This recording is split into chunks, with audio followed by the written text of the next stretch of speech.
الكورة ويجبر الهلال على التراجع. خطيرة لفينيب وكرة 1-0 لمدريد.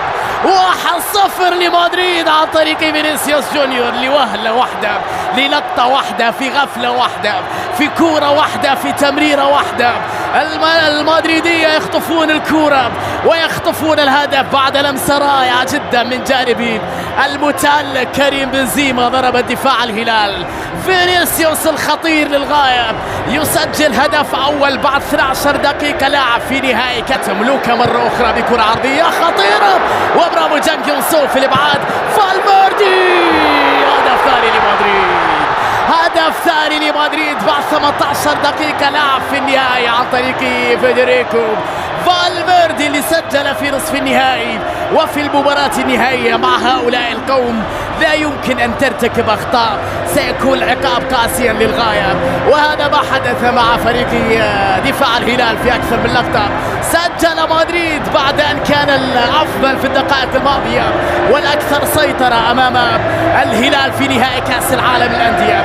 تسديدة كانت من فالفيردي وبعد ذلك مرت إلى مرمى عبد موريغا. انفراد يا جماعة. موريغا بكرة هدف يا زعيم. الهلال يسجل في مرمى ريال مدريد في نهائي مونديال الأندية. موريغا بروعة كبيرة.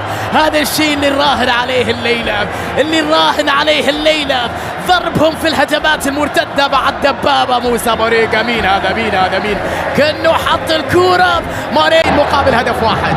كامافينجا فينيسيوس حذاري مع سعود عبد الحميد. الكرة العرضية خطيرة، سجل بنزيما الهدف الثالث لكريم بنزيما. روعة كبيرة من فينيسيوس وهذا القناص كريم بنزيما يضرب بالهدف الثالث في هذا النهائي بعد عمل كبير جدا من فينيسيوس في لقطة التمريرة.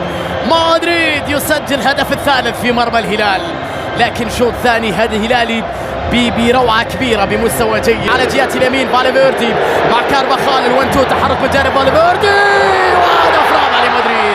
هدف رابع لمدريد. استغلوا الجهة اليسرى اللي كان فيها أفوات وتحرك بذكاء كبير جدا فالفيردي الونتو مع داني كارفاخال وسجل ريال مدريد رابع أهدافه في هذا النهائي أمام الهلال السعودي. شوف اللقطة مرة أخرى بين فالفيردي وداني كارفاخال، تحرك وبعد ذلك هوب الضربة. خلاص المدريدية أي مساحة تترك.